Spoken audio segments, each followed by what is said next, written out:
जय हिंद मेरे प्यारे साथियों, सभी को राधे राधे। उम्मीद है कि सभी स्वस्थ होंगे, मस्त होंगे और अपनी पढ़ाई में तन मन से लगे होंगे। जो वीडियो वाले हैं, जो री एग्ज़ाम होना है 26-27 जून को, तो उसके लिए मैं एक हिंदी साहित्य की पूरी एक मैराथन लेके आ रहा हूँ। इसमें मोस्ट इम्पोर्टेंट मतलब 300 साढ़े 300 क्वेश्चन है, 350 करीब। तो इनको आप एक बार रिवाइज मतलब पूरा एक बार कंप्लीट देख लेंगे और ढंग से कर लेंगे तो इनसे बाहर नहीं जाएगा। क्योंकि इसमें उनकी पूरी डेट वाइज बता दी गई है कि आदिकाल है, फिर भक्ति काल है, रीति काल है और आधुनिक काल है। फिर आधुनिक काल को भी 4 भागों में बांटा गया, मतलब उसके बारे में सब दिया गया है। और यही बताया गया है कि कौन कौन से जो लेखक हैं वो कौन कौन से काल के हैं। तो यही चीज़ें बस पूछी जाती हैं ज़्यादातर, और कुछ नहीं पूछा जाता। उनकी किताब पूछी जाती है कि ये किसने लिखी है, ये किसने लिखी है। किसी का निबंध पूछ लिया जाएगा, किसी का उपन्यास पूछ लिया जाएगा। तो ऐसे करके ये चीज़ें पूछी जाती हैं बस। तो बस इसी को एक बार ढंग से देखेंगे और एक बार ढंग से रिवीजन करेंगे, ठीक है ना। और जैसे और भी एग्ज़ाम है, जैसे यूपी पुलिस वाले हैं, उनके लिए भी बहुत मोस्ट इम्पोर्टेंट है ये। और यूपी पुलिस का है, और या कई पेपर हैं जो हिंदी जहाँ जहाँ आती है उनके लिए, मतलब ये इम्पोर्टेंट है, इससे बाहर नहीं जाएगा, ये गारंटी है। तो एक बार चलो मेरे साथ एक बार इसको देखेंगे। तो देखिए, मैं आपको बता देता हूँ कि जो ये है हिंदी साहित्य को 4 भागों में बांटा गया है। पहला है आदिकाल, जो कि 1050 से लेके 1350 ईस्वी तक है, 1350 तक। उसके बाद भक्ति काल आता है 1350 ईस्वी से लेके 1650 ईस्वी तक। 1650 ईस्वी से लेके 1850 ईस्वी तक कौन सा आता है, रीतिकाल। और 1850 से लेकर के और जो अब चल रहा है यहाँ तक पूरा आधुनिक काल आता है। आधुनिक काल में भी 4 भाग हैं जो भी बताएंगे आगे। तो देखिए यहाँ पे कि क्या क्या यहाँ से देख सकते हैं, हम बताऊँगा मैं कि यहाँ पहले आदिकाल शुरू होता है, ठीक है।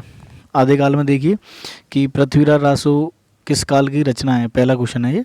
तो जो है पहला शुरू में सबसे पहले आदिकाल ही है, तो आदिकाल शुरू हुआ तो आदिकाल है, ठीक है। ये मोस्ट इंपॉर्टेंट क्वेश्चन है पृथ्वीराज रासो वाला, क्योंकि कई बार पूछा जाता है ये क्वेश्चन, कई बार आया है, ठीक है। और एक बार मैं छोटा कर लेता हूँ इसे, तो यहाँ से देखेंगे। और पृथ्वीराज रासो आदिकाल की रचना है, इसके रचयिता चंद्रवरदाई हैं, ठीक है। ये भी आप याद रखेंगे कि चंद्रवरदाई हैं। और आदिकाल की अन्य रचनाएं देखो, आप देख सकते हो, जैसे बीसल देव रासो, ये नहीं लेकिन परमल रासो कई कई बार आ जाता है। जगनिक की जो बुक है ये भी आ जाती है। जयपाल रासो नलन सिंह की है। ये 2 आप एक बार देख लोगे, ठीक है। और जगनिक वाली जरूर याद रखोगे, परमल रासो वाली। और दूसरा क्वेश्चन, अमीर खुसरो का वास्तविक नाम क्या था। तो इनका नाम क्या था बताएंगे आप, तो अब्दुल हसन, ठीक है। अब्दुल हसन इनका नाम था। और ये यूपीएसआई, मतलब ये जितने भी क्वेश्चंस जो बता रहा हूँ ये सभी एग्जाम्स में आए हुए हैं। आप इनके देख लोगे कि कौन कौन सी डेट में कौन कौन सी जगह पे आए हुए हैं। तो आप इसी तरीके से इनमें से ही रिपीट होगा। वीडियो का पिछला पेपर भी आपने देखा होगा कि हिंदी जो थी उसमें यूपी पुलिस का एग्ज़ाम हुआ था हमारा 18-19 जून को, उसी में से काफ़ी क्वेश्चन उसमें खाए थे हमारे में। तो तब मुझे पता है, ठीक है। अमीर खुसरो, ये वाला तीसरा क्वेश्चन देखिए, अमीर खुसरो का समय है, कौन सा समय है, तो 13वीं शताब्दी होगा, क्योंकि 1350 तक थी ये वाले आदिकाल जो था वो 1350 तक है। तो आप पढ़ोगे, अमीर खुसरो का जन्म 1253 ईस्वी में उत्तर प्रदेश के एटा जिले के। ये चीज़ बहुत ज़रूरी याद रखोगे, जिले वाइज जो है यूपी के जितने भी जिलों में जैसे जितने राइटर्स के जन्म हुए हैं वो ज़रूर याद रखोगे। जैसे आपका भारती जी हैं, वो वहाँ से हैं, प्रयागराज से हैं। काशी में कौन थे, वो भी आप याद रखो, काशी में भी एक जन्म हुआ है। तो आप इन चीज़ों को जरूर याद रखोगे। माधवी वर्मा हैं, फर्रुखाबाद से हैं, उनका जन्म फर्रुखाबाद में हुआ था। तो इन चीज़ों को आप याद रखोगे। तो अमीर खुसरो का समय जो है 13वीं शताब्दी है, ठीक है। इनका वास्तविक नाम अभी बताया था ऊपर, अबुल हसन था। और इनको तोतिए हिंद की उपाधि धारण है, मतलब हिंद का तोता भी कहते हैं इनको। और फोर्थ क्वेश्चन देखिए कि खड़ी बोली के सर्वप्रथम कवि माने जाते हैं, कौन से माने जाते हैं, अमीर खुसरो माने जाते हैं, ठीक है। खड़ी बोली के जो कवि हैं सर्वप्रथम वो अमीर खुसरो माने जाते हैं। ये सर्वप्रथम वाले, और ये चीज़ें आप याद रखोगे। एक प्रिया प्रवास वाली आती है, वो भी मतलब मानी जाती है, उसमें खड़ी बोली की पहली ग्रंथ जो है, ऐसे इस तरीके से आप याद रखोगे। और ये 5th क्वेश्चन देखोगे कि मैथिली के सुप्रसिद्ध कवि हैं, तो इनके बताइए कौन से होंगे मैथिली के। तो मैथिली के होंगे आपके विद्यापति। इनकी जो विद्यापति हैं पदावली की रचना की थी इन्होंने, आप इसको याद रखोगे। और 6th क्वेश्चन देखिए, विद्यापति की पदावली किस भाषा में है। तो देखिए अभी ऊपर पूछ लिया, घुमा के वही क्वेश्चन पूछ लिया है कि ये किसके कवि थे, मैथिली के थे, तो मैथिली करेंगे इसमें। तो ये मैथिली के थे। पृथ्वीराज रासो किस कवि की रचना है? तो अभी बताया था मैंने इसका, ये चंद्रवरदाई हैं, उनकी रचना है। और जगनिक की कौन सी है? परमाल रासो। ठीक है, आप इनको याद रखोगे। और देखिए यहाँ पर दे दिए ये नीचे, सब आप पढ़ लोगे। पृथ्वीराज रासो की रचयिता चंद्रवरदाई हैं, और जो जगनिक है, जगनिक की है परमाल रासो, नल सिंह की है विजयपाल रासो। हिंदी भाषा का सर्वप्रथम प्रमाणिक ग्रंथ कौन सा है? तो आप बताएंगे इसमें पृथ्वीराज रासो, क्योंकि सबसे पहले यही था। तो आप इसके बारे में बताओगे पृथ्वीराज रासो। 9th क्वेश्चन, जयचंद्र प्रकाश नामक महाकाव्य के लेखक हैं? तो इसका होगा भट्ट केदार। जयचंद्र प्रकाश काव्य के रचनाकार भट्ट केदार हैं। ठीक है जी। यह वीर रस का प्रबंध काव्य है, मतलब इसमें रस में बताया कि इसमें कौन से रस के बारे में जैसे ज़्यादातर बताया गया, तो वो वीर रस का है। अब देखिए 10वां क्वेश्चन, आदिकाल को चारण काल की संज्ञा किसने दी? आप ये भी इम्पोर्टेंट चीज़ हैं कि किसने किसी को क्या कहा है, किस काल को क्या कहा है। तो आप इसमें वीरगाथा काल किसने कहा है इसको? तो वो जयशंकर प्रसाद होंगे। देखिए ये रहा, आदिकाल को चारण काल की संज्ञा किसने दी है? तो इसको दी है C option, Grierson. George Grierson ने आदिकाल को चारण काल की संज्ञा दी है। और देखो आचार्य रामचंद्र है, जयचंद्र नहीं। तो आचार्य रामचंद्र शुक्ल ने वीरगाथा काल कहा है आदिकाल को, और राहुल संकीर्तन ने सिद्ध समंत काल कहा है। 11वां क्वेश्चन, आदिकाल को वीरगाथा काल किसने कहा है? अरे वो नीचे क्वेश्चन आ गया, देख लीजिए। तो इसको कहा है सी ऑप्शन, जो पंडित रामचंद्र शुक्ल हैं उन्होंने। और 12वां क्वेश्चन देखिए, खड़ी बोली का प्रथम कवि कौन माना जाता है? तो वो माना जाता है अमीर खुसरो को। खड़ी बोली का प्रथम कवि अमीर खुसरो को माना जाता है, जिनका जन्म कहाँ पे हुआ था? एटा में। तो आप रिवीजन भी करते चलोगे कि इनका जन्म जो है कहाँ पे हुआ? एटा में। 13वां क्वेश्चन, चंद्रवरदाई की काव्य कृति का नाम है? तो आप बताओगे डी ऑप्शन, पृथ्वीराज रासो। ठीक है, ये हो गया 13वां क्वेश्चन। अब 14वां देख लेते हैं।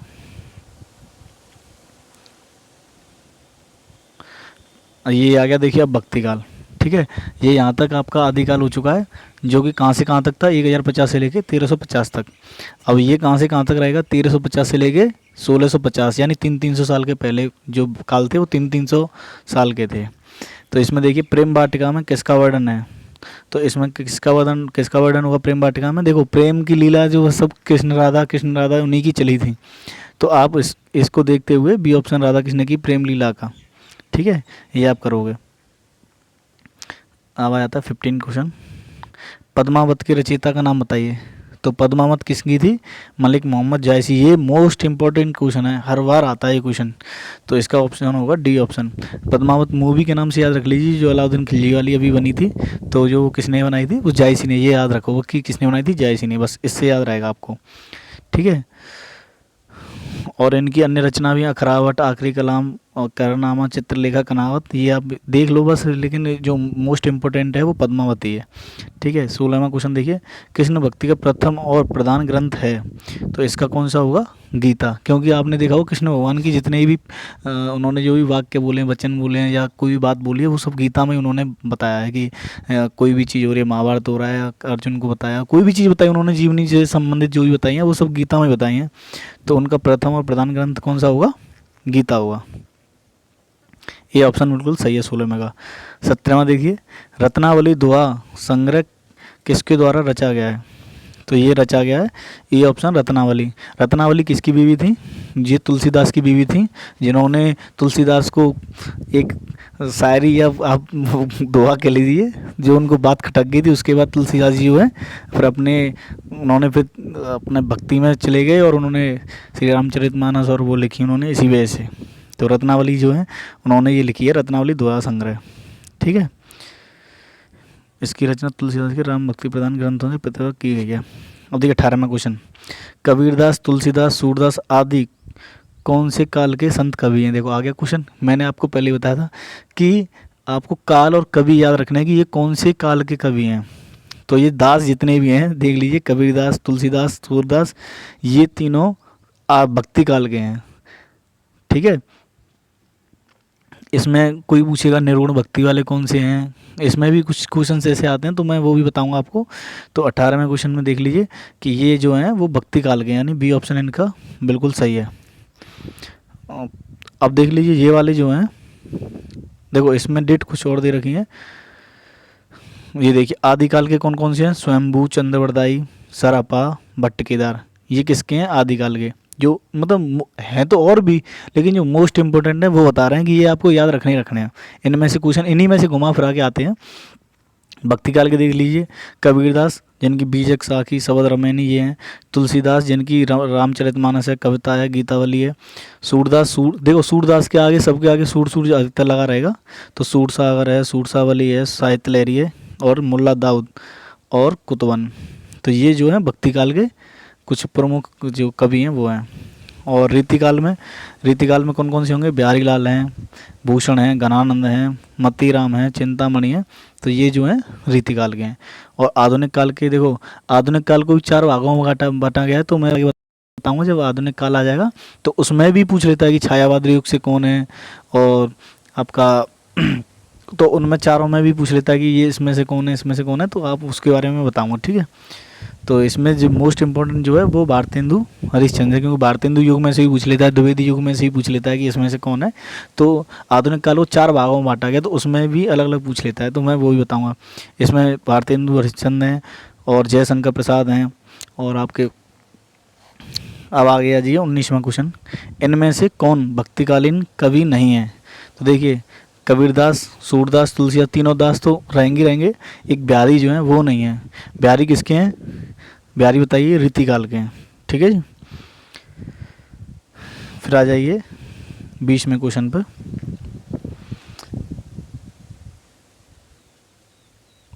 कबीर जी की रचनाएं निम्न में से किसमें संकलित है,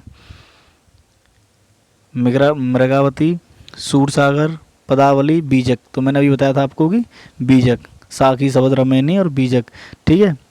और सूरसागर किसकी है, सूरदास जी की। तो इस तरीके से आप याद रखोगे। बीजक किसकी रचनाओं का संग्रह है, तो वो किसकी रचना है बताइए, कबीरदास जी की। और आप इसमें देखो नीचे देख लो, ये भी मोस्ट इंपॉर्टेंट है वैसे। आप एक बार इनको देख लोगे पॉज कर करके आप जैसे वीडियो, तो देखिए बीजक, साखी, शबद रमैनी ये किसकी हैं, कबीरदास की। पद्मावत बताया था मैंने कितनी इंपॉर्टेंट है। अखरावट, आखिरी कलाम ये जायसी की हैं। सूरसागर, सरसावली, साहित्य लहरी ये सब सूरदास की हैं। और रामचरितमानस, गीतावली और कवितावली, विनय पत्रिका ये सब तुलसीदास जी के हैं। 22वां क्वेश्चन देखिए, दिए गए विकल्पों में से निर्गुण भक्ति, देखो आ गया, निर्गुण भक्ति के प्रमुख कवि कौन हैं। तो इसमें होंगे कबीर जी। ये निर्गुण भक्ति के 2 कवि हैं, एक कबीर जी हैं।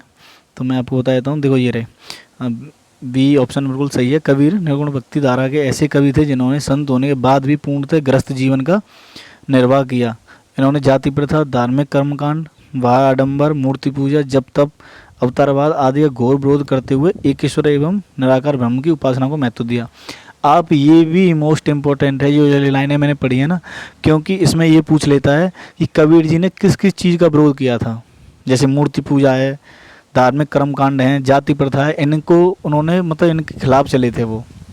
तो ये चीज़ें आप याद रखोगे कि जो कबीर जी थे वो निर्गुण भक्ति वाले थे, मतलब कवि थे और भक्त भी थे, और उसके बावजूद ही मतलब वो निर्गुण भक्ति पर ज़्यादा विश्वास करते थे।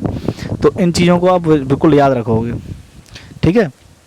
23वां क्वेश्चन, वरिया बीती बल गया, असर बुरा कमाया, हरिजन छाड़े हाथ थे, दिन नेड़ा आया। तो ये किन की है, ए ऑप्शन कबीरदास जी की है। प्रस्तुत पंक्ति जो है कबीरदास जी की है। कबीर निर्गुण ज्ञान मार्गी संत काव्य धारा के प्रतिनिधि कवि के रूप में हिंदी साहित्य में प्रतिष्ठित थे, ठीक है। अब पढ़िए 24वां क्वेश्चन, कबीर के प्रमुख शिष्य थे, बताइए कबीर जी के जो प्रमुख शिष्य थे वो कौन थे। कबीर जी के होंगे कौन से, बी ऑप्शन धर्मदास, ठीक है। शिष्य तो और भी थे, लेकिन उन्होंने पूछा प्रमुख जो शिष्य थे वो कौन थे, तो उनके शिष्य में होंगे कौन से, धर्मदास। अब देखिए जो शिष्य थे ये भी निर्गुण भक्ति में होंगे, अगर भाई जो निर्गुण गुरु हैं तो वो भी तो निर्गुण होंगे, तो धर्मदास के बारे में ही पूछ सकते हैं। तो इस वजह से आप धर्मदास जी को भी याद रखोगे, हाँ ये भी निर्गुण भक्ति के थे। अब आगे पढ़िए 25वां, ओ गुरु गोविंद दो खड़े, ये देखिए कितना फेमस है। काके लावो पाए, बलियारी गुरु आपने गोविंद दियो बताए। तो ये किसकी लाइन है, ये कबीरदास जी की लाइन है, इन्होंने ये पंक्ति लिखी थी। तो ये बीजक से ही ली गई है, इनकी जो प्रमुख काव्य है वो बीजक ही है। अब देखिए कबीरदास जी की भाषा कौन सी थी, तो ये भी बहुत पूछ लेते हैं। तो उनकी भाषा थी सदुक्कड़ी। कौन सी भाषा थी? सदुक्कड़ी। अब ये भी चीज़ याद रखोगे, ठीक है। अब देखिए 27वां क्वेश्चन, कबीर ने समाज सुधार के अंतर्गत किसका उपदेश नहीं दिया था? देखो अभी आ गया, वही मैं बता रहा था आपको कि उन्होंने किसका उपदेश नहीं दिया था। तो उन्होंने देखो मूर्ति पूजा का विरोध किया था, ठीक है। जाति प्रथा का विरोध, जो खंडन था उसका भी किया था उन्होंने। और स्त्री पुरुष की समानता, देखो इसके बारे में कोई बात नहीं हुई थी, हमने पढ़ा भी था। देखो ये रहा, इस साइड में आप 22वें क्वेश्चन के नीचे आप पढ़ लोगे तो ये नहीं था। डी ऑप्शन जो हिंदू मुस्लिम पाखंड का खंडन, हाँ ये भी बात हुई थी। तो इसमें 27 में जो है सी ऑप्शन बिल्कुल सही है। इसके बारे में उन्होंने कोई बात नहीं की थी कबीर जी ने, स्त्री पुरुष की समानता के ऊपर। अब 27वां क्वेश्चन देखिए, निम्नलिखित में से कौन ज्ञानश्री शाखा के कवि हैं? तो आप इसमें बताओगे कबीरदास जी। ज्ञानश्री शाखा के कवि कबीरदास जी हैं। राम भक्ति शाखा के कवि तुलसीदास, और कृष्ण भक्ति शाखा के कवि रहीमदास, तथा सूफी प्रेम मार्गिक काव्यधारा के कवि मलिक मोहम्मद जायसी। जायसी कौन कौन सी बुक हैं? तो पद्मावत है, अखरावट है, और एक और बताएंगे आप कौन सी है, ठीक है। उनकी 3 बुक जो मोस्ट इंपॉर्टेंट है वो बताएंगे आप। तो मलिक मोहम्मद जायसी ने किस भाषा का सरल और साधारण रूप अपनाया था? तो बताइए इनका कौन सा होगा? तो इनका होगा अवधी। उन्होंने जो है अवधी भाषा को अपनाया था। मलिक मोहम्मद, देखो ये पढ़ लीजिए, मलिक मोहम्मद जायसी प्रसिद्ध सूफी फकीर शेख मेहदी के शिष्य थे, मोहिद्दीन के शिष्य थे। मलिक मोहम्मद जायसी शेर शाह के समकालीन कवि थे तथा अमेठी के निकट जायस में रहते थे। इन्होंने अवधी भाषा का सरल और साधारण रूप अपनाया था और अपनी रचना में चौपाई, दोहा, छंद एवं उत्प्रेक्षा अलंकार का प्रयोग किया है। इनके द्वारा रचित महत्वपूर्ण ग्रंथ हैं पद्मावत, अखरावट और आखिरी कलाम। आखिरी कलाम भी याद रखोगे, ये भी बहुत इंपॉर्टेंट बुक है, ठीक है। अब देखिए ये पद्मावत किसकी रचना है? अरे ये तो बार बार इसी को घुमा के दे रहे हैं, यानी कि कई बार आ चुका है। देखो ये हमारे पेपर में आया था, यूपी पुलिस कांस्टेबल 19 वाली जो भर्ती थी उसमें 41,520 वाली, देखो ये लिखा हुआ है। ये 19 वाली शिफ्ट में आया फर्स्ट में, तो इसका बी ऑप्शन होगा जायसी, ठीक है। एक बार इनको देखो, ये जो नीचे दे रखे हैं ना बॉक्स में, ये बहुत इंपॉर्टेंट है, क्योंकि इनको आप बार बार देखोगे तो आपके दिमाग में सेट रहेंगे। जायसी की पद्मावत, अखरावट, आखिरी कलाम, कनावत, ये आप याद रखोगे। कबीर जी की बीजक है, और जो साखी शब्द रामायणी इसी में है। और सूरदास की देखो सूर सागर, सूरसावली और साहित्य लहरी। तुलसीदास जी की रामचरितमानस, गीतावली, कवितावली, विनय पत्रिका, जानकी मंगल आदि। ये मतलब इंपॉर्टेंट दे रखी हैं, तो इनको आप बार बार देखते रहोगे, ठीक है। और ये 30वां क्वेश्चन देखिए, बसई पक्षी बोले बहुबाखा, करय हुलास देख के शाखा, प्रस्तुत पंक्ति के रचयिता कौन है? तो इसके होंगे मलिक मोहम्मद जायसी, ठीक है। और ये पद्मावत ग्रंथ से, जो पद्मावत थी उससे लिया गया, पद्मावत जो उन्होंने लिखी है उसी में से लिया गया। तो अब ये 31वां देख लीजिए, हीरामन सुहा का उल्लेख आता है। तो हीरामन सुहा का उल्लेख जो आता है वो किस में आता है? पद्मावत में, ठीक है। जायसी द्वारा रचित परमावत में हीरामन सुहा का उल्लेख है, जो कि गुरु का प्रतीक है, ठीक है। और इसमें अन्य पात्र भी दे रखे हैं, आप पढ़ना चाहो तो पढ़ सकते हो। 32वां देखिए, सदुक्कड़ी किसकी भाषा है? अभी बताया था आपको, बताइए सदुक्कड़ी किसकी भाषा है? तो सदुक्कड़ी जो है वो कबीर जी की भाषा होगी, ठीक है। किसकी भाषा होगी? कबीरदास जी की।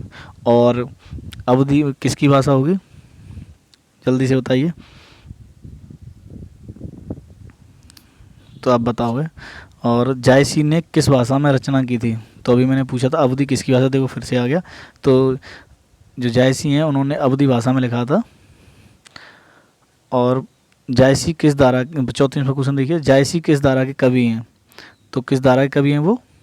प्रेम मार्गी भक्ति धारा के कवि हैं, ठीक है। और 35वां देखो, ऐसे याद रखो, प्रेम मार्गी धारा मतलब जैसे जो अलाउद्दीन खिलजी था वो वहाँ गया था अटैक करने के लिए, तो वो रानी के चक्कर में तो गया था, आपने मूवी देखी होगी, तो आप इस तरीके से उसको याद रख सकते हो कि प्रेम मार्गी धारा का कवि था, ठीक है। कवि मलिक मोहम्मद जायसी द्वारा रचित पद्मावत की भाषा है, तो भाषा कौन सी होगी? जब वो अवधी में लिख रहे हैं तो उनकी अवधी भाषा होगी, तो अवधी में लिखी हुई है, ठीक है। और देखिए, जायसी द्वारा रचित पद्मावत निम्न में से क्या है? तो इसका होगा समासोक्ति, ठीक है। 37वां क्वेश्चन देखिए, निम्नलिखित में से किस मुसलमान कवि की रचना प्रेम चिंगारी है? तो आप बताएंगे इसका कौन सा हुआ, तो 37वें का हुआ नजफ अली, यानी डी ऑप्शन। अब आ जाइए 38वां क्वेश्चन। तुलसीदास जी द्वारा रचित रामचरितमानस में कितने कांड हैं? देखो ये मोस्ट इम्पोर्टेंट है, आप इस क्वेश्चन को रट लोगे, हर तरीके से रट लोगे। मैं इसकी 3-4 तरीके से आता क्वेश्चन, तो आप इसको रट लोगे। तुलसीदास जी द्वारा रचित रामचरित में कितने मानस हैं? तो इसमें 7 कांड हैं, ठीक है। अब देखो नीचे पढ़ लीजिए, गोस्वामी, देखो ये पढ़ोगे आप, गोस्वामी द्वारा रचित, गोस्वामी तुलसीदास द्वारा रचित रामचरितमानस में 7 कांड हैं। या इसमें पहला है बालकांड, दूसरा अयोध्या कांड, तीसरा अरण्य कांड, और आपका किष्किंधा कांड, सुंदरकांड, लंका कांड, और ये होगा आपका उत्तरकांड। तो इसमें आप याद रखोगे, देखो सबसे पहला जो है वो क्या है, बालकांड है। क्रम वाइज भी आप याद रखोगे, अयोध्या कांड है, फिर दूसरे नंबर पर अरण्य कांड है, फिर किष्किंधा कांड है, सुंदरकांड है, लंका कांड है, उत्तराकांड है। आप इस तरीके के क्रम से भी याद रखोगे। और इसमें एक क्वेश्चन आता है जो मेरे पे एक बार गलत हुआ था, कि इसमें सबसे बड़ा कांड कौन सा है? तो वो कौन सा है, बालकांड। और सबसे छोटा कांड कौन सा है, ये चौथे नंबर का है ना, किष्किंधा कांड, वो किष्किंधा कांड सबसे छोटा कांड है। तो आप इनको भी याद रखोगे और क्रम वाइज भी याद रखोगे, ठीक है ना। ये मोस्ट इंपॉर्टेंट क्वेश्चन है। और बाद में मतलब आया हुआ क्वेश्चन, मतलब ऐसा जो सरल क्वेश्चन आता है और ये गलत हो जाए तो बड़ा दुख होता है बाद में। इस वजह से आप इसको क्या एक बार में आप देख लोगे, आपके माइंड में सेट हो जाएगा। और ज़्यादा ये नहीं बीच के पूछेगा, आपसे पूछ लेगा कि बताइए क्रम में सबसे पहला कांड कौन सा है, तो बालकांड बता दीजिए। और बड़ा भी बालकांड ही है। अगर वो पूछता है सबसे अंतिम कांड कौन सा है, तो आप बताएंगे उत्तरकांड है। और बताएंगे सबसे छोटा कांड कौन सा, ये याद रखना है आपको, ठीक है ना। 39 देखिए, निम्नलिखित में से तुलसीदास जी की रचना कौन सी है? तो इसमें बताएंगे आप जो विनय पत्रिका है वो है इसकी, तुलसीदास जी की। और कौन सी है, रामचरितमानस है। तो आप इन चीज़ों का एक बार रिवीजन ऐसे करते रहेंगे तो आपको याद रहेगा। 40वां क्वेश्चन देखिए कि तुलसी की भक्ति भावना किस प्रकार की थी, बताइए। तुलसीदास जी थे जो उनकी भक्ति थी वो किस प्रकार की थी, तो वो दास्य भाव की थी, ठीक है ना। तो उसके बाद में आ जाइए 41, अग्नि परीक्षा किस रचनाकार की कृति है? तो ये आचार्य तुलसी, ठीक है। 42वां क्वेश्चन देखिए, कबीर की भक्ति का स्वरूप क्या है? तो आपको पहले ही बताया था मैंने कि ये निर्गुण भक्ति के थे, ठीक है। ये पढ़ लेंगे आप। देखो रामानंद के प्रिय शिष्यों में कबीरदास का नाम अग्रणी है। कबीरदास जी ने निराकार ईश्वर यानी निर्गुण भक्ति पर बल दिया और वेद पुराणों को अस्वीकार कर दिया। ये जाति पाति तथा मूर्ति पूजा के कट्टर विरोधी थे। कबीर अनपढ़ थे, फिर भी इन्होंने अनेक पदों की रचना की। इनकी रचनाएं साखी शबद रमैनी हैं, जिनका संकलित रूप बीजक के नाम से प्रचलित है। ये लोधी वंशीय शासक सिकंदर लोधी के समकालीन थे। देखो ये भी पूछ लेता है कि किसके समकालीन थे, तो ये सिकंदर लोधी के थे। और अभी मैंने ऊपर पढ़ाया था शेरशाह के समकालीन कौन से राइटर थे, तो आप वो भी बताओगे, जो 13वीं शताब्दी में बताया था उनको। तो बताइए 13वीं शताब्दी में कौन थे? देखिए ये आ गया 43, सिया राम में सब जंग जानी, करो प्रणाम जोर जोग पानी। यह रचना गोस्वामी तुलसीदास जी की किस कृति से ली गई है? तो ये जो है वो रामचरितमानस से ली गई है। 44 देखोगे, राम काव्य धारा के प्रधान कवि का नाम बताइए। तो राम कवि जो थे वो यही थे, तुलसीदास जी। इन्होंने रामचरितमानस जो है वो लिखी थी। और विनय पत्रिका जो है वो किस भाषा में है? तो वो जो है ब्रज भाषा में है, ठीक है। जो तुलसीदास जी हैं उन्होंने अधिकतर सब ब्रज भाषा में ही लिखी हैं। और अवधि में कौन लिखी थी, किसने लिखी थी? जो पद्मावत लिखी थी इन्होंने, जायसी, उनकी कौन सी भाषा थी? अवधि भाषा, ठीक है जी। ये आप रिवीजन करते रहेंगे। 40वां क्वेश्चन देखिए, तुलसीदास जी का जन्म कहाँ पर हुआ था? तो बताइए कहाँ पर हुआ था? तो इनका हुआ था जन्म राजापुर, सी ऑप्शन। देखो तुलसीदास सगुण भक्ति, वो निर्गुण भक्ति कौन थे? कबीर जी। और सगुण भक्ति कौन है? तुलसीदास। सगुण राम भक्ति धारा के प्रतिनिधि कवि हैं। इनका जन्म उत्तर प्रदेश के बांदा जिले में, कौन से जिले में? बांदा जिले में। और काशी में कौन से थे? और फर्रुखाबाद में बताएंगे। और एटा में बताएंगे। एटा में कौन थे? अमीर खुसरो। काशी में भारती और इलाहाबाद में भारती, सॉरी प्रयागराज में भारती और इलाहाबाद में वो काशी में बताएंगे कौन से थे। और ये देखिए ये बांदा के राजापुर में इनका जन्म हुआ था। तो ये आप जरूर याद रखो क्योंकि पूछ लेते हैं कि ये किस जिले से संबंध रखते हैं, ठीक है। 47 क्वेश्चन देखिए, तुलसीदास की कौन सी काव्य रचना ब्रजभाषा में है, बताइए। तो उनकी कौन सी है, इनमें से बताएंगे। देखिए उनकी सब भाषाएं आपको बता देता हूँ। देखो ये नीचे देख लीजिए कि ये सब ब्रज भाषा में है। वैराग्य, संदीपनी, कृष्णा, गीतावली, गीतावली, विनय पत्रिका, दोहावली, कवितावली, ये सब ब्रज भाषा में है। और उसके बाद ये अवधि भाषा में, देखो नीचे रामाज्ञ प्रसन्न, रामलाल नछू, जानकी मंगल, रामचरितमानस, पार्वती मंगल, बरवे, रामायण, ये सब अवधि भाषा में। अब देखिए 48 क्वेश्चन, रामचरितमानस के रचयिता कौन है। अरे ये देखिए बार बार पूछ रहे हैं, तो गोस्वामी तुलसीदास जी की है। ये देखिए वीडियो में भी आया, यूपीएसआई में भी आया ये पहले। सूर सागर किसकी रचना है, तो वो सूरदास जी की, क्योंकि इसमें सूर आ गया, ठीक है। 50 देखिए, इनमें से कौन सी कृति कवि सूरदास की नहीं है, तो सूरसावली, ये सूर सागर और साहित्य लहरी, ये तीनों उन्हीं की हैं। और ये सुंदर विलास जो है वो नहीं है। ये सुंदर विलास जी की, सुंदर विलास किसकी रचना है, तो देखिए ये रहा, सुंदर विलास की रचयिता कवि सुंदरदास हैं, क्योंकि इसमें सुंदर आए तो सुंदरदास जी होंगे। तो आप इसको ऐसे कर लोगे। 51वां देखिए कि सूरदास, नंददास आदि अष्टछाप के कवियों ने कृष्ण काव्य की रचना में की थी, यानी किस भाषा में की थी, तो इसकी होगी ब्रज भाषा में, ठीक है। सूर सागर की रचना निम्नलिखित में से की गई है, तो बताइए सूर सागर की भाषा क्या होगी, तो सूर सागर की कौन सी भाषा होगी ब्रज भाषा। सूर सागर की रचना ब्रज भाषा में की गई है। और देखिए ये आ गया नीचे, निर्गुण भक्ति के जो कवि थे, निर्गुण काव्य धारा की जो 2 शाखाएं हैं, कबीरदास की थी और एक जायसी। सगुण भक्ति तुलसीदास और सूरदास, ये दोनों सगुण भक्ति के थे। 53 देखिए, सूरदास के गुरु कौन थे, तो इनके गुरु थे वल्लभाचार्य। सी ऑप्शन बिल्कुल सही होगा इनका। अब 54 देखिए, निम्न में से कौन अष्टछाप का कवि है, तो बताएंगे सूरदास जी इसमें अष्टछाप के कवि हैं। 55 देखिए, पायो जी मैंने रतन धन पायो, वाह वाह वाह। अभी ये एक मूवी भी आई थी, तो इसका कौन सा होगा, बी ऑप्शन बिल्कुल होगा इसका सही, मीराबाई। मीराबाई जो थी वो कृष्ण जी के लिए, मतलब कृष्ण की भगवान की वो बहुत बड़ी भक्त थी, तो वो उन्होंने जब भक्ति की तब ये गाया था उन्होंने। तो मीरा, ये 56वां देख लीजिए, मीरा किसे अपना इष्ट देव मानती थी, तो किसे मानती थी, वो श्री कृष्ण को ही मानेंगी, जब उनकी भक्ति में है तो वही श्री कृष्ण को ही मानेगी। ये देखिए वीडियो में आया है ये 2016 में, तो इनको भी आप याद रखोगे। और इनके गुरु कौन थे, रैदास, आप इसको भी याद रखोगे। देखिए 57 देखिए, मुगल बादशाह शाहजहां ने किस कवि को महाकवि राय की पदवी दी थी, तो इसमें होगा कौन सा, सुंदरदास, ठीक है। और सुंदरदास की कौन सी रचना थी, अभी बताई थी मैंने, तो आप वो भी आप रिपीट करते रहोगे, रिवीजन करते रहोगे, ठीक है। और आपको जो जैसे किसके समकालीन थे आपको वो भी बताना है। लोधी की अभी जो बताया था मैंने, उसके सिकंदर के समकालीन कौन थे, शेरशाह के समकालीन कौन थे, आप वो भी एक बार रिवीजन करते रहोगे, ठीक है। और देखिए ये 58 क्वेश्चन देखिए, रामचरितमानस की रचना किस भाषा में हुई है, तो अभी बताया था मैंने अवधी भाषा में।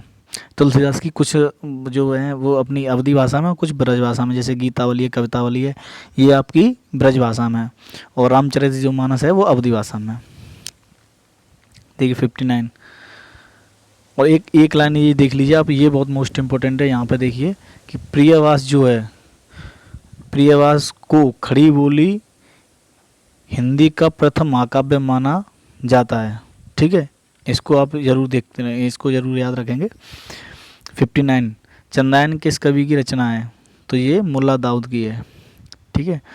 और 60 क्वेश्चन देखिए, प्रेम वाटिका के रचनाकार कौन है, तो उनके हैं रसखान। प्रेम वाटिका के जो रचयिता हैं वो हैं रसखान। 61 देखिए, विनय पत्रिका किसकी रचना है, तो ये तुलसीदास जी की है। अच्छा आप ये बताएंगे कि विनय पत्रिका जो है वो किस भाषा में लिखी गई है, आपको ये क्वेश्चन दिया जाता है, तो आप इससे क्या करोगे, बार बार रिवीजन तो भी करोगे, तो आपको ये दिमाग में भी रहेगा। आप बताओ विनय पत्रिका जो है वो किस भाषा में है, अवधी में है या ब्रज भाषा में, क्योंकि उन्होंने दोनों में लिखी हैं। अब ये देखिए 62 कृष्ण गीतावली किसकी रचना है, तो ये तुलसीदास जी की है। और ये किस में है, ये भी ब्रज भाषा में है। 63 देखिए, दुआवली किसकी रचना है, तो ये भी तुलसीदास जी की है। और 64 देखिए ज्ञानदीप किसकी रचना है, तो ये शेख नबी की है। और आप देखो मैं थोड़ा जल्दी कर रहा हूँ क्योंकि बहुत लंबी वीडियो हो जाएगी, लेकिन आप जो है ये बॉक्स में लिखा हुआ है ये बहुत, मतलब ये समझ लीजिए कि ये पोस्टमार्टम हो रहा है क्वेश्चन का भी, और आपके हिंदी साहित्य में जितना भी होता है वो उसके लिए पोस्टमार्टम है, तो आप इनको भी पढ़ते जाओगे। भले ही आप 1 सेकंड के लिए रोक लीजिए, वीडियो पॉज कर लीजिए, कोई दिक्कत नहीं है, लेकिन अब आप एक बार पढ़ लोगे तो आपके डाउट क्लियर हो जाएंगे। और मैं थोड़ा लंबी वीडियो हो रही है इसकी वजह से थोड़ा जल्दी जल्दी में कर रहे हैं। तो देखिए 65 क्वेश्चन देखिए, सूरदास की इनमें से कौन सी रचना है, बताइए कौन सी रचना है। साहित्य लहरी, साहित्य लोचन, तो वो बताया था साहित्य लहरी जो है वो इनकी है। सूरसागर, सूरसावली, तो ये जो है इनकी रचना है। 66 देखिए, सूरदास की रचना नहीं है, तो देखिए सूरसावली है ये, सूरसागर है ये, साहित्य लहरी है, प्रेम वाटिका नहीं है। प्रेम वाटिका किसकी है ये बताओगे आप, जो वो अभी बताई थी मैंने पिछले उस क्वेश्चन में, तो वो रसखान जी की है। 67 देखिए, सुमेल मतलब मेल करना है इनमें, मिलाने हैं आपको।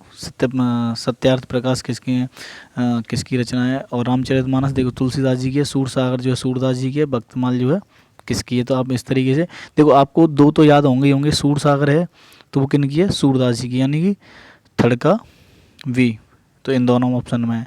और सी का सेकंड, तो सेकंड में सी देखिए, तो ये होगा डी ऑप्शन। इस तरीके से आप 2 आपको याद है ना, तो उसी से भी हो जाएगा, तो ये ऐसे क्वेश्चन हो जाते हैं। तो इसका ऑप्शन कौन सा होगा, इसका होगा बी ऑप्शन, सी ऑप्शन इनका हो जाएगा। ये देख लीजिए, रामचरितमानस तुलसीदास जी की, सूरसागर सूरदास जी की, इन 2 से ही आपका क्वेश्चन हो जाएगा। 68 देखिए, प्रभु जी तुम चंदन हम पानी, किसका वाक्य है ये, तो ये रैदास जी की है। फिर देखें 69, मलिक मोहम्मद जायसी की पद्मावत किस भाषा में है। अरे यार ये क्वेश्चन कितनी बार आ चुका है देख लीजिए। और ये नहीं कि इसमें ये पेपर में भी हर बार आया, तो इस वजह से हर पेपर के ये दिए गए हैं कि किस किस पेपर में आया था, तो ये इस वजह से ज़्यादा रिपीट हो रहे हैं क्वेश्चन। तो मलिक मोहम्मद की कौन सी थी भाषा थी, अवधी भाषा थी, ठीक है, आप ये चीज़ याद रखोगे। और तुलसीदास जी की कुछ भाषाएँ मतलब कुछ ब्रज भाषा में थी और कुछ कौन सी भाषा में थी बताओगे। और सदुक्कड़ी भाषा किसकी थी। देखिए 70 क्वेश्चन, रामचरितमानस विभक्त है, तो रामचरितमानस जो है वो 7 कांडों में है, ठीक है, आप याद रखोगे। और इसमें सबसे बड़ा कांड कौन सा है, बाल कांड, और सबसे छोटा किष्किंधा कांड, इस तरीके से आप याद रखोगे। 71 क्वेश्चन देखिए, निम्न में से किस कवि की उलटवासियाँ प्रसिद्ध हैं, तो वो कबीरदास जी की हैं, ठीक है। 72 रामचरितमानस में वक्ता श्रोता कौन है, तो इसमें उपयुक्त सभी होंगे, शिव पार्वती, याज्ञवल्क्य भारद्वाज, और ये जो है सभी हैं इसमें। 72 के बाद 73, रचनाकार और रचना का कौन सा युग्म सही नहीं है, तो देखो तुलसीदास जी की रामचरितमानस है, और जायसी की पद्मावत है, और कुतुबन और एक दाऊद मैंने पढ़ाए थे, इनकी भी आप एक एक रचना जो है इंपॉर्टेंट है, ये आप याद रखोगे। तो कुतुबन की होगी मृगावत, और मंजन की चित्रावली नहीं है, यानी कि डी ऑप्शन होगा इसका। और मंजन की है मधुमालती। 74 देखेंगे, निम्नलिखित में से कौन अष्टछाप के कवि नहीं है, तो देखो ये भी आप इम्पोर्टेंट है, आप इनको भी रखोगे। तो देखो इसमें कुम्मन दास, कृष्णदास, परमानंद, ये तीनों हैं, लेकिन नागादास नहीं है। उसके बाद आ जाओगे आप कौन से है 75, नानक किस काव्य धारा के कवि हैं, तो ये हैं संत काव्य धारा के, ठीक है, ये ऑप्शन इसका सही है। 76 रत्नावली किस कवि की पत्नी है, तो ये तुलसीदास जी की पत्नी है, मैंने बताया था। इन्होंने इनको एक शेर दिया था, ये मोहब्बत में चले गए थे उनसे मिलने के लिए, और सांप फाँप पे होकर चले गए थे, पता नहीं बहुत लंबी कहानी है। तो इन चक्कर में उन्होंने कहा था इनसे, तो इनको सुनाई होगी, तो इन्होंने बुरी लग गई, तो इस वजह से ये भक्ति में फिर चले गए। फिर इन्होंने, तो इन्हें इतना ज्ञान हो गया कि फिर इन्होंने रामचरित लिख डाली, और कई रचनाएँ इन्होंने लिखी, फिर पूरी तरह से भक्ति में हो चुके थे। और रत्नावली ने भी एक रचना लिखी थी, तो वो भी आपको याद रखना है, ठीक है ना, रत्नावली संग्रह करके है। तो 77 देखिए, रामचरितमानस जो है, रामचरित की भाषा कौन सी है, अब बताइए इसकी कौन सी, रामचरितमानस की कौन सी होगी, तो इसकी होगी अवधी, ठीक है। और ब्रज भाषा भी है, इन्होंने कवितावली, दुआवली, और जो है वो इन्होंने ब्रज भाषा में लिखी है, और रामचरितमानस जो है वो अवधी में लिखी है, ठीक है। 78 विनय पत्रिका के रचयिता कौन है, तो ये तुलसीदास जी हैं, इनके भी, ठीक है। तो इनकी रचनाएं पढ़ सकते हो, ये सब रचनाएं दे रखी हैं। 79 देखिए, विन गोपाल बैरन भय कुंजय, किस कवि की पंक्ति है? तो ये जो है सूरदास जी की है। सूरदास और तुलसीदास जी थे जो कौन सी भक्ति के थे? ये सगुण भक्ति के थे, ठीक है। और कबीरदास जी निर्गुण भक्ति के थे। 80 देखिए, 80 क्वेश्चन, 80 नंबर, अस्थि चर्म में दे मम, तामे जैसी प्रीत, तैसो सो श्री राम मय होत न तो भव भीत। तो इसमें होगा 18 का बी, यानी रत्नावली। यानी रत्नावली जो है उनका कथन है ये वाला। और ये तुलसीदास जी की पत्नी थी, आपको मैं बार बार बताया था, ठीक है। हाँ देखो, ये रे कहानी उनकी आ गई। तुलसीदास जी अपनी पत्नी पर इतने अनुरक्त थे कि एक बार मायके चले जाने पर वे बड़ी नदी पार करके उनसे जाकर मिले। स्त्री से उसी समय यह दुआ कहा गया। कौन सा दुआ कहा गया? देखिए, ये देखिए, अस्ति चर्म में दे मम, तामे जैसी प्रीत, तैसो जो राम मय होत, नो भवभीत, न तो वह भवभीत। तो ये वाला इन्होंने दुआ कहा था तुलसीदास जी से, तो तब से उन्हें बुरी लग गई और फिर वो अपनी भक्ति में जाके लीन हो गए। और फिर उन्होंने ये रचनाएं लिख डाली जो कि आज हमें परेशान कर रही हैं, याद करनी पड़ती हैं पेपरों के लिए। तो देखिए 81 वाली देखिए, मैया मैं नए माखन खायो।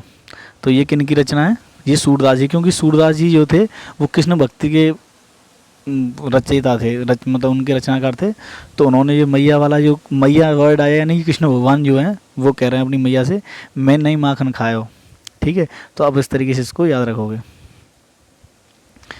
देखिए 82 देखिए, मस्क कागज छुओ नहीं, कलम गयो नहीं हाथ। तो ये किसकी पंक्ति है? ये कबीरदास जी की है। निम्नलिखित में से सूरसागर की भाषा कौन सी है? तो सूरसागर की कौन सी भाषा होगी? ब्रज भाषा। ब्रज भाषा क्यों होगी? क्योंकि कृष्ण भगवान कहाँ के थे? दो ब्रज के थे, और ब्रज भक्ति में ही जो कृष्ण भगवान की भक्ति में कौन थे? सूरसागर, जो वो थे सूरदास जी थे और तुलसीदास जी थे। तो तुलसीदास जी ने भी लिखा है सगुण भक्ति के लिए, और ब्रज भाषा में और अवधि भाषा में। और सूरसागर की भी अधिकतर जो रचना है वो ब्रज भाषा में है, ठीक है। और देखिए 84 देखिए, सूरदास के गुरु कौन थे? तो उनके गुरु कौन थे? वल्लभाचार्य जी थे, ये ऑप्शन। 85 देखिए, रामचरित में कितने मानस हैं? वो रामचरित मानस में कितने कांड हैं? तो इसमें कौन से कितने हैं? इसमें है 7। 86 देखिए, जायसी किस शाखा की कवि हैं? अब बताइए किस शाखा के कवि हैं? तो मलिक मोहम्मद जायसी किसके थे? मैंने बताया था कि वो अलाउद्दीन खिलजी किसके लिए गया था? अपने प्रेम में, मतलब मोहित होकर के रानी के चक्कर में जब अटैक करने गया था, तो वो प्रेम मार्गी थे, ठीक है। तो इसमें सी ऑप्शन आप कर दोगे। 87 देखिए, निम्न में से ज्ञान मार्गी शाखा कवि कौन है? तो ज्ञान मार्गी कौन है? ये कबीरदास जी भी हैं ज्ञान मार्गी के। उसके बाद आ जाइए आगे, 88 देखिए, निम्नलिखित में से भक्ति काल का कवि कौन सा नहीं है? तो कबीरदास हैं, जायसी हैं, मीरा भी हैं, और दिनकर नहीं है, ठीक है। दिनकर जी हैं, वो नहीं है। अब 80 इसमें आ जाइए। अब देखिए ये आ गया कौन सा? रीतिकाल। रीतिकाल कहाँ से कहाँ तक है अब बताओगे मुझे? तो ये 1650 से लेकर के 1850 तक, यानी 200 वर्ष का है ये। तो इसमें देखिए 89 में सिवा देखो, डेट कोई नहीं पूछेगा और ना कोई ये फिक्स है, क्योंकि थोड़ा बहुत आगे पीछे हो जाती है, लेकिन जो एक होता है नॉर्मल, ये डेट जो है वही है, यही है जो मैं आपको बता रहा हूँ। डेट कभी पेपर में पूछी जाती है, और पूछी जाएंगी तो इसके आसपास इर्द गिर्द ये पूछी जाती हैं, तो आप वही टिक करोगे, ठीक है। तो शिवा बावनी के रचयिता कौन है? तो इसके रचयिता हैं भूषण, ठीक है। और देखो रीतिकाल के प्रमुख कवि कौन थे? बिहारी लाल थे। जो बिहारी जी हैं उनकी जो बिहारी सतसई है, तो वो इनके मुख्य यहाँ के इसमें जो रचनाकार रहे हैं, जो प्रमुख कवि रहे हैं वो यही हैं बिहारी, आप उनको याद रखोगे। तो 90 देखिए, रामचंद्र का किस कवि की कृति है? तो वो किसकी है? केशवदास जी की, ठीक है। 91 कहाँ है? ऊपर है। केशव दास द्वारा रचित आध्यात्मिक ग्रंथ का नाम क्या था? तो उसका था विज्ञान गीता। 92 में देखिए, इनमें से एक वीर रस के कवि हैं, तो वो कौन से हैं वीर रस के? वो भूषण है। वीर रस मतलब एक वीर रस का मतलब क्या होता है, युद्ध कोई या खून खराबे वाली या युद्ध वाली, और वो ऐसी बातें होती हैं उसमें कही जाती हैं उनकी रचनाओं में, तो वो वीर रस के कवि कहे जाएंगे, ठीक है ना। भूषण वीर रस के कवि थे, जबकि देव बिहारी गणानंद श्रृंगार रस के कवि थे, ठीक है। बिहारी जी जो हैं वो श्रृंगार रस के हैं, जिनकी रचना इस प्रकार है। देखो बिहारी जी की कौन सी है, बिहारी सतसई, और गणानंद की, गणानंद भी इंपॉर्टेंट है, आप इनको भी याद रखोगे। तो 93 देखिए, इन निम्नलिखित में से कौन सा कवि रीतिकाल का नहीं है। तो इसमें बिहारी, गणानंद, केशवदास ये तीनों हैं, जयशंकर प्रसाद नहीं है। जयशंकर प्रसाद जो हैं वो आधुनिक काल के हैं। आगे आ जाइए 94, गागर में सागर उक्ति किस कवि के लिए प्रसिद्ध है। तो ये बिहारी जी की है, बिहारी लाल की प्रसिद्ध है, ठीक है। 95 देखिए, रामचंद्रिका की रचना किसने की। तो इसकी रचना जो है वो केशव ने की। ये हो गया आपका 95 का। 96 देखिए, ये आ गया आधुनिक काल। तो आधुनिक काल जो है वो 1850 से लेकर के और अब तक जो चल रहा है वो आधुनिक काल है, क्योंकि आधुनिक काल को 4 भागों में बांटा गया। आपका भारतेंदु युग, उसके बाद आपका आता है द्विवेदी युग, द्विवेदी युग के बाद छायावाद युग, और उसके बाद छायोत्तरवाद युग जो चल रहा है, ठीक है। तो आप उसको भी देखोगे, पहले आधुनिक काल में देख लीजिए, इंपॉर्टेंट जो मेन चीज़ें वो आप देख लो यहाँ से। 96 में देखिए, पंजाब में हिंदी का प्रचार प्रसार किसने किया। तो इसका होगा बी ऑप्शन, श्रद्धाराम फिल्लोरी। या पढ़ लो एक बार, पंजाब में हिंदी का प्रचार श्रद्धाराम फिल्लोरी ने किया। सदल मिश्र और लल्लू लाल हिंदी गद्य के 4 प्रमुख स्तंभों में से हैं। देखो इंशाअल्लाह खां जो ये भी इम्पोर्टेंट हैं, ये अभी आएंगे आगे देखना। सदल मिश्र ये भी इम्पोर्टेंट है, मुंशी सदा सुखलाल, लल्लू लाल, ठीक है। राजा राम मोहन राय को भारतीय पुनर्जागरण का अग्रदूत और आधुनिक भारत का जनक कहा जाता है। इनको भी आप इस चीज़ से आप याद रखोगे।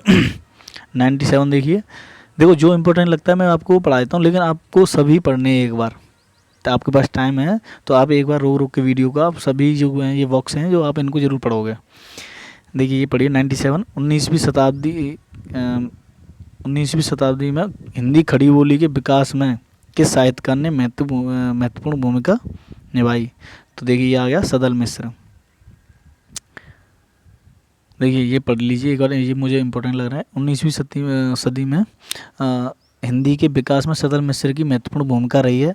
इन्होंने नासकेतोपाख्यान नामक ग्रंथ की रचना की। ये फोर्ट विलियम कॉलेज में भाषा मुंशी थे। ये भी आपको रखना है याद कि फोर्ट विलियम जो कॉलेज था उसमें भाषा मुंशी थे 1800 ईस्वी में। अब इसके बाद 98 देखिए, कनुप्रिया के रचनाकार कौन है। तो इनके रचनाकार हैं धर्मवीर भारती। और धर्मवीर भारती कहाँ के हैं, मतलब कहाँ इनका जन्म हुआ है, आप ये भी बताओगे मुझे। मैंने आपको पहले बताया धर्मवीर भारती जो है वो प्रयागराज से हैं, ठीक है।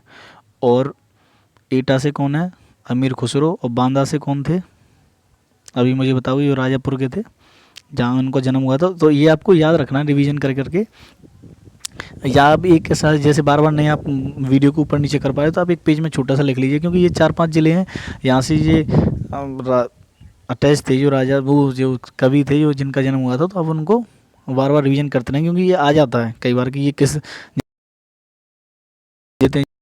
जो स्पोर्ट्स वाले खिलाड़ी हैं, आपके बरेली से कौन है, मेरठ से कौन है, तो ये भी चीज़ें आपको थोड़ी रखनी है, ये भी क्वेश्चन आ जाते हैं। 99 देखिए, हिंदी साहित्य का आधुनिक काल सामान्यतः कब से माना जाता है। तो आधुनिक काल जो है मैंने बताया था 1850 से माना जाता है। अच्छा देखिए ये आ गए सबके, ये आप इस बॉक्स को पूरा पढ़ोगे कि आदिकाल जो है वो 1050 से लेकर 1350 तक है। भक्ति काल जो है 1350 से लेकर के 1650 तक माना गया है। रीतिकाल 1650 से लेकर 1850 तक माना गया है। उसके बाद आधुनिक काल जो है 1850 से लेकर के अब जो चल रहा है वहाँ तक। और आधुनिक काल को देखो 4 युगों में बांटा गया है। भारतेंदु युग 1850 से 1900, द्विवेदी युग 1900 से लेकर 1918, और छायावाद जो है 1918 से 1936 तक, और छायावादोत्तर युग 1936 से जो अब तक चल रहा है, ठीक है। इस तरीके से आप एक बार देख लोगे। आप देखो इसमें कुछ नहीं है, पहले याद रखो कि हाँ पहले जो दोनों युग थे जो आदिकाल और भक्तिकाल वो 300-300 वर्ष के थे। मैंने अपना जो याद किया मैं उस तरीके से बता रहा हूँ। उसके बाद जो रीतिकाल है वो 2 वर्ष का 200 वर्ष का था। इस तरीके से आप याद कर रखोगे। फिर आप आ जाओगे भारतेंदु युग पे, भाई आधुनिक काल में आ गए, तो वो मात्र 50 साल का था, 1850 से 1900 तक। और द्विवेदी युग जो है 1900 से लेकर 1918 तक, यानी कि 18 वर्ष का। और फिर 18 का डबल कर दीजिए यानी 36 का, कौन हुआ, छायावाद युग। और उसके बाद छायावाद युग तो अभी चल ही रहा है। तो इस तरीके से आप याद रख सकते हो। और आपको कोई अच्छी ट्रिक अपने हिसाब से लगे तो आप वो भी कर सकते हैं। ये देखिए 100वां क्वेश्चन, फोर्ट विलियम कॉलेज की स्थापना कहाँ हुई थी? तो इसकी स्थापना जो हुआ था कलकत्ता में हुई थी। और इसके भाषा मुंशी कौन थे? अभी ये बताओगे, अभी मैंने आपको बताया था। तो इसके जो भाषा मुंशी थे वो सदल मिश्र थे। ठीक है। निम्नलिखित में से कौन रचनाकार उत्तराखंड का नहीं है? तो देखो सुमित्रानंद पंत उत्तराखंड के हैं, और लीलाधर जगूड़ी भी हैं, और ये भी भैया वहीं के ही हैं, पीताम्बर नाम ही ऐसा लग रहा है उनका। तो ये सी ऑप्शन जो है धर्मवीर भारती, ये नहीं है। देखो ये आ गया, धर्मवीर भारती उत्तराखंड के रचनाकार नहीं है, बल्कि इनका संबंध इलाहाबाद से है। तो आप इलाहाबाद से याद रखेंगे। ठीक है। इसके बाद आ जाइए 102 क्वेश्चन, उद्धव शतक के रचयिता कौन है? तो इसके हैं जगन्नाथ दास रत्नाकर। 103 पे आ जाइए, निम्नलिखित आलोचकों में से कौन सा उत्तराखंड से संबंधित है? तो इसमें देखिए ये अभी बताया था डॉक्टर पीताम्बर दत्त बड़थवाल, तो ये नाम ही ऐसा है उनका, उत्तराखंड के हैं ये वाले। तो आप इनको करोगे, डी ऑप्शन जो है 103 का डी होगा। ठीक है। अब देखिए ये आ गया, इसको पढ़ लीजिए बॉक्स को। आचार्य रामचंद्र बुक जो शुक्ल हैं वो कहाँ से हैं? बस्ती से।